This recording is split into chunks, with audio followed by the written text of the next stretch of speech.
By all appearances, the Ukrainian summer offensive is now in full swing. We have actually just received information that the Ukrainian backed Free Russia Legion has just claimed control over the town of Novaya Tavozhanka inside the Belgorod region of Russia. While the Russian army is trying to deal with an invasion on their western border, Ukraine has also launched a series of attacks in the Zaporozhye region as expected. Russian sources admit the loss of several towns, along with some claims that Leopard 2 tanks have been spotted on the battlefield. In a third direction of the Ukrainian army has launched a new attack in the environments of Bakhmut in what is certainly an attempt to overload Russia's frontline defenses. All of this in today's Frontline Report. Today we are going to start with the latest updates from the Zaporozhye front, as yesterday we began to get reports from both Ukrainian and Russian media channels about the start of a Ukrainian offensive. The attack took place primarily in the area around the regional transport hub of Velika Novosilka, an area that I admittedly recently predicted that Ukraine would not conduct offensive operations. I have no idea why I try to make predictions. I am sorry and I can't help it. It is just my nature. So we are going to go through the events of yesterday and the surprising developments today. Before we get into the details of that, just a quick word from today's sponsor, Babbel. Babbel is a language learning app that teaches you how to speak, read, and listen in new languages. In the international news environment, a lot of valuable information comes to you in the form of a different language, especially in the topics we cover on this show. Not only can Babbel help you learn a lot of languages, including Spanish, French, and Russian, but Babbel also gives you the tools you need to have conversations in real-world situations. In addition to app-based lessons, you can also learn through games, podcasts, videos, and even live online classes with top teachers in Babbel Live. Check out these topic-based courses you can sign up for, where you have a real teacher that can teach you how to speak the language in real-world situations, like things you would need to say at a shopping mall or how to order food at a restaurant in a foreign country. The entire Babbel experience is adaptable to your personal goals and needs. No matter what your motivation is for learning a language, Babbel can help you succeed. In addition to learning how to speak and read a new language, you'll also learn about that language's culture, people, and history. Babbel actually gives you the cultural history and context so you have a deeper understanding and meaning of the language that you are learning. Lessons are built by a team of 100 plus language experts and voiced by native speakers, while other apps use machine learning algorithms and AI technology to teach you languages. Learn from a machine and you'll speak like a robot. Learn from a real person and you'll be able to speak the language the way it's meant to be spoken. Only 10 minutes a day is all that is needed, and you will be having conversations in a new language in as little as 3 weeks. To get Babbel, just click the link below, and when you use my link, you will get a 60% off. So click the link below and start learning a new language today.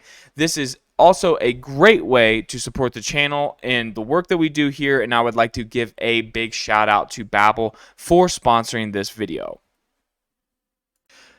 So starting with the developments from yesterday, Ukrainian troops attacked the Russian front line to the south and west of Velika Novosilka, initially having some success, but at what appears to be some losses. Of course, Russian Telegram channels are proliferating with numbers such as 600 killed Ukrainian troops and 50 destroyed armored vehicles, and while there are no facts or evidence that come anywhere close to backing up those claims, there is certainly some heavy losses among both sides.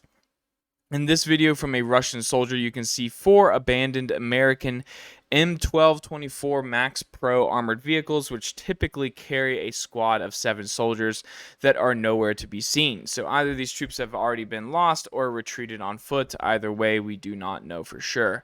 There are several other instances such as this, but there is also evidence of Russian losses. As you can see in this video, 1 out of a pair of Russian tanks responding to the Ukrainian assault are destroyed by a Ukrainian projectile. Ukraine at one point very likely captured both the settlements of Novodarivka and Neskuchny, but it is unclear if they managed to hold on to them after a Russian counterattack.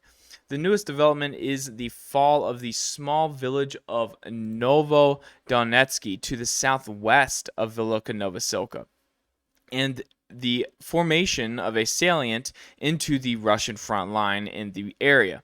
This area is close enough to the assault actions from yesterday that Ukraine was able to quickly redirect their assault teams to where the Russian reinforcements were not. This is the area of the battlefield where we are getting some reports from Russian media that they have actually spotted German-made Leopard 2 tanks fighting for the Ukrainian army, and we actually do have some photos coming in. They look like drone shots that appear to be French wheeled tanks. These are the ARX or AMX 10s, the wheeled French tanks. But as of now, we do not have any footage or pictures of Leopard 2 activity actually on the front lines. There are some pictures that the Ukrainians are putting out on media, but they're not actual combat photos. You can't really tell. They could just be parked in the woods in Poland. There's nothing you can really definitively tell from these photos. So if this were truly the main direction of attack, then the Ukrainians appear to be gunning for control over the TO 518 highway between Velika Novosilka and Mariupol, as you can see right down through here. Mariupol is a key strategic city in the war. Should Ukraine recapture either Mariupol or Melitopol further to the west, it would result in splitting the southern Russian front into two pieces by recapturing the land bridge, and it would be a huge step for Ukraine to taking back a very large chunk of their territory.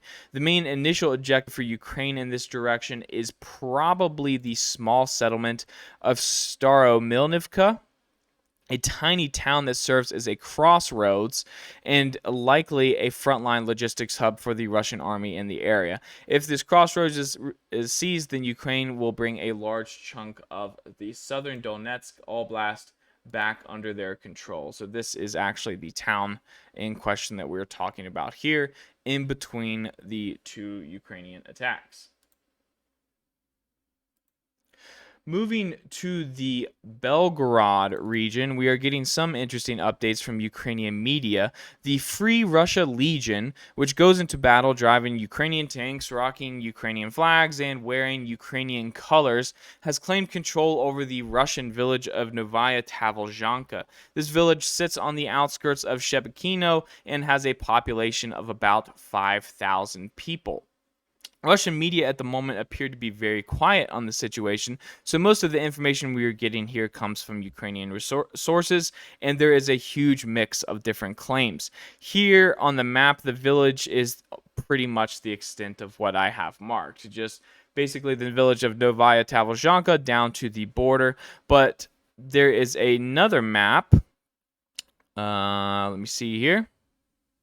This is a map shared by pro-Ukrainian YouTuber Denis Davidov that shows a much more dire situation for the Russians, with a long front line forming on the Russian border and several roads that appear to have been captured in a Ukrainian breakthrough. And I actually am going to plot this map out for you on my map as well, just so you can see what it actually looks like.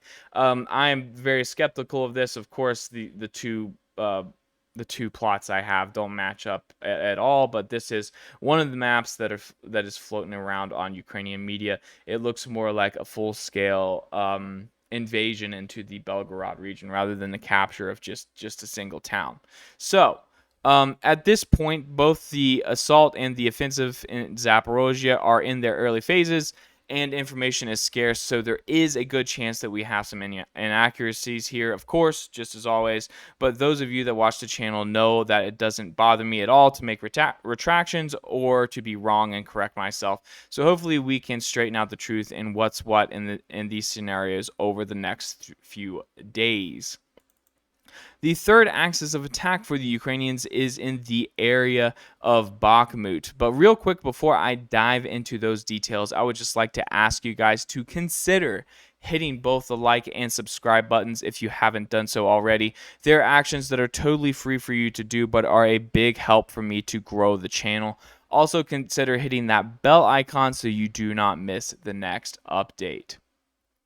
This morning, we got news from Ukrainian Deputy Minister of Defense Hanna Maliar that the Ukrainian army had advanced between 200 and 1,600 meters, which appears we got our map in the wrong place here. Between 200 and 1,600 meters at Orekovo-Vasilievka. So this is in the area of Berkivka and the Berkivka Reservoir, and also near Pereskokiivka, and somewhere between 100 and 700 meters in the area of Ivanivsky, which is on the southern flank of Bakhmut. In terms of the former, the area in question is we're specifically talking probably about a Ukrainian advance down the MO3 highway. So that is most likely where this is taking place. And the latter, the Ivanivsky advance, is probably in the direction of Kleshivka.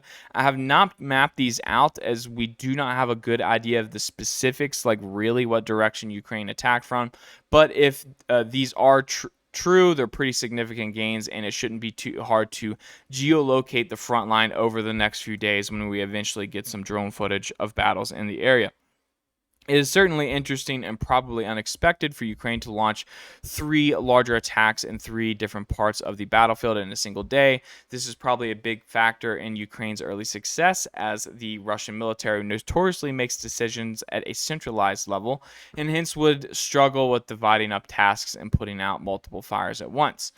It is still very early in Ukraine's offensive, but both sides have a lot of resources, so it will be interesting to see how things turn out. So far, the fact that Ukraine is actually capturing territory is certainly a positive development for them, but is far from a sign that they will actually achieve their goals. In terms of what the Russians are doing today, it seems like they are primarily focused on containing the Ukrainian attacks, although there are 2 locations where they have claimed advances. The first is actually north of Kupiansk, where some Russian media sources are claiming the Russian army has once again crossed the Oskil River and taken control over the Ukrainian settlement of Novomilsk and the surrounding heights. This is very early information, of course, and could have some inaccuracies.